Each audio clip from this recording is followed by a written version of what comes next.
We've all heard of the term chosen one, but how do you know if you truly are? In order to see if you are truly a chosen one, I must zoom out to the bigger picture and explain the point of origin regarding how and why we are currently here on Earth and the greater drama that's at play. And if that story resonates with you, then you most definitely are a chosen one, my friend.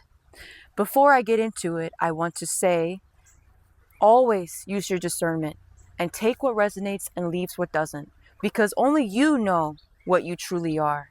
Not me, not anyone else.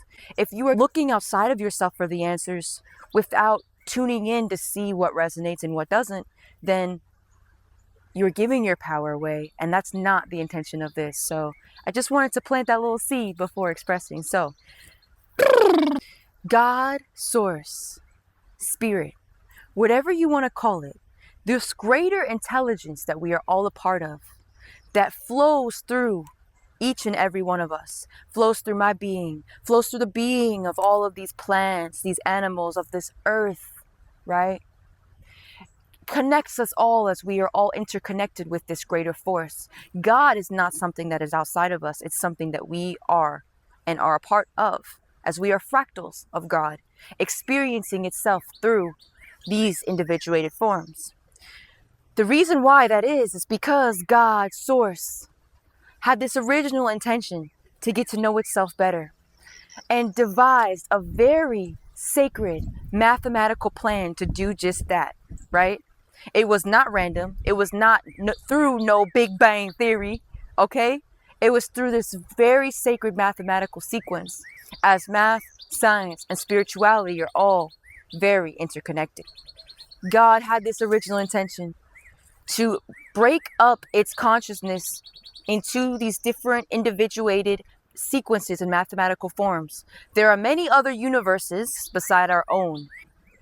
It decided to create beings in manifest form, starting on a more galactic level, right? You might have heard of Lyrans, feline beings, right? That was the original form that in this time matrix that we are in, God decided to experience itself in the manifest form. So we were all these feline kitty people, like cat hominid people. And we were all seated here as guardians of creation with that original intention to get to know ourselves more, guarding stargates, okay?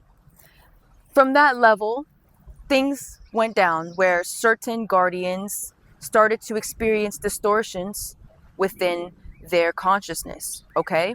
Started to experience polarized consciousness, wanting to break free from that original intention to experience and become creator gods. Imagine that I'm a creator being. I am a creator, a guardian of creation, a very advanced being on this much higher level within the 11th and 12th dimensions that was seated here as a guardian, right? And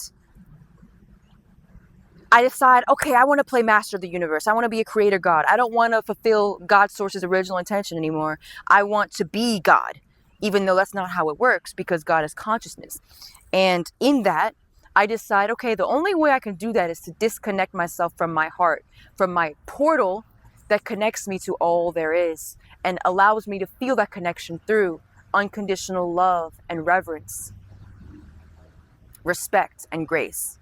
So I cut myself off from my heart, from my divine blueprint.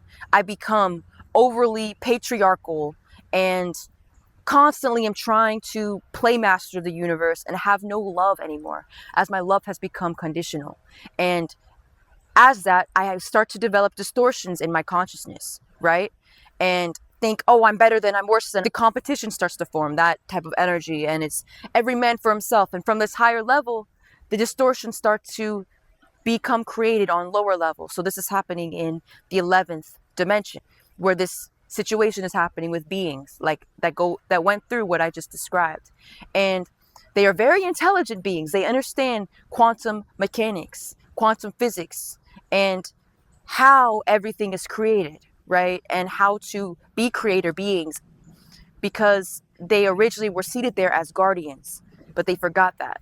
Okay, so all of the other guardian beings that are still seated and are still fulfilling God's source's original intention and are not cut off, are still connected with God's source through their heart, through their divine blueprint within their Kathara grid. Okay, they see what's happening and they understand, okay, we must uphold the law of one. We must keep anchoring in the Christos frequency to protect life on this, in this time matrix.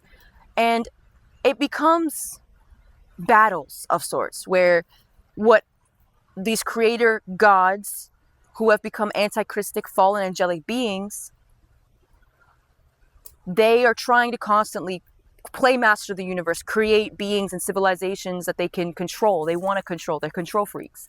And the guardians that are upholding the Christ are just like, what are y'all doing? Like, it saddens them to see their own brothers and sisters that have forgotten they are brothers and sisters, to see beings that they used to work with who have forgotten that, who are now trying to destroy, consume, because when you cut yourself off, you end up in a black hole, and you need to parasite and consume energy to feed that never-ending, insatiable surge and thirst of energy, right? So that's happening on a much higher level, and it is so severe. It keeps happening and fractalizing and distorting, and something happened on the higher plane of Earth, which is Tara, which is in dimensions 4, 5, and 6, where a part of that planet was blown off, and the life forms and consciousnesses and energy was left stuck in space and time with no form and could not ascend in the natural blueprint. So this universe that we know as Earth, with the sun, with the planets we know here, our small little universe here was formed. And attempts to rehabilitate those life forms by offering them incarnation and ascension potential again. So on this small Earth, many beings from these guardian races on higher levels have incarnated here, knowing that a part of incarnating on Earth involves having cosmic amnesia, okay? And with cosmic amnesia, we forget who we are. We forget this ancient drama that's been happening for billions of years. We forget why we've come here, and we are brainwashed and indoctrinated to think that we are just our five senses, that we are third-dimensional beings. But that is the greatest lie ever told to humanity, as we are multidimensional and magical. That's why so many people here are so depressed, because they've forgotten that they are magical. They think, oh, all that life is paying taxes and watching football and eating chicken wings, drinking beer, and teaching that to their kids, and watching as the planet is going through this hell and chaos, and thinking, knowing deep down that there's more to it, but feeling trapped because they have forgotten who they are. If this resonates with you, anything I've said so far, you are a chosen one, meaning you are a guardian being, a starseed soul, possibly an indigo, that has chosen to incarnate on Earth from a much more advanced collective and civilization, in attempts to help the planet by bringing back this wisdom through being yourself authentically. And in doing so, the attempt and the goal is to offer people ascension potential by giving them the choice, as this great split of consciousness is happening, on, do you want to walk the path of the Antichrist, the path of separation, of degradation, of pain, of deception, of competition, of chaos, of suffering, which ultimately leads to ending up in a black hole, returning to source as space dust. But space dust is still sacred. It just has no incarnational memory or remembrance of who it once was. It thinks, it doesn't think, it just is. But it can be used to create new planets and new systems, but it doesn't remember who it once was, right?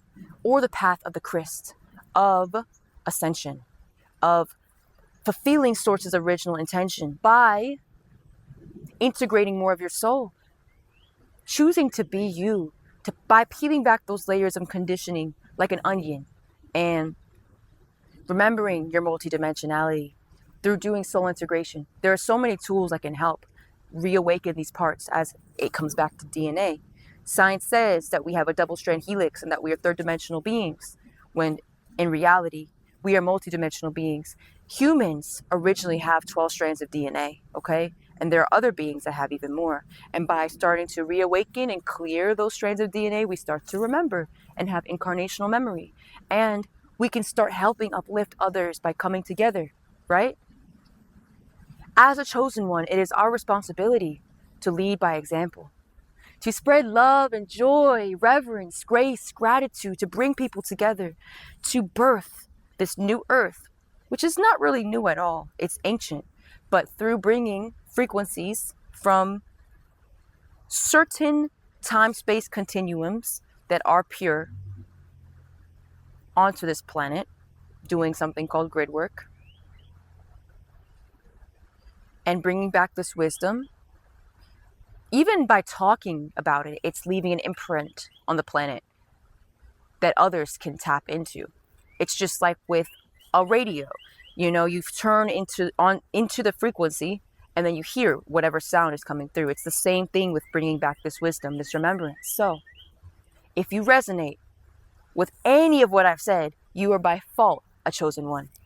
And it can be hard being a chosen one at this time, especially feeling like you are alone and you have no support and not knowing how to start integrating more of yourself, how to start stepping into your power, how to remember what your unique expression is through your unique vessel, right?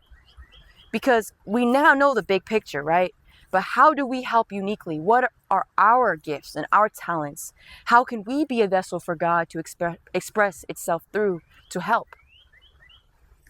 I am a spiritual life coach and I have several other spots that have just opened. So I'm taking on new clients. And if you need help on your journey, I am here for you, as I love you and support you. And I'm here to hold your hand while you go through these changes so that you can remember the pieces to your puzzle, putting them together, remembering the big picture, and reconnecting with your magic sauce and having clarity on what your offering is. The first step is establishing that foundation within yourself, spiritually, physically, mentally, emotionally. Building yourself up by raising your frequency so that you can be a frequency match for your dharma, for your purpose as a chosen one, as we are so needed on this planet now. Thank you for all that you are, all that you do. You are already helping immensely through your very being. With much love, joy, and reverence. Peace.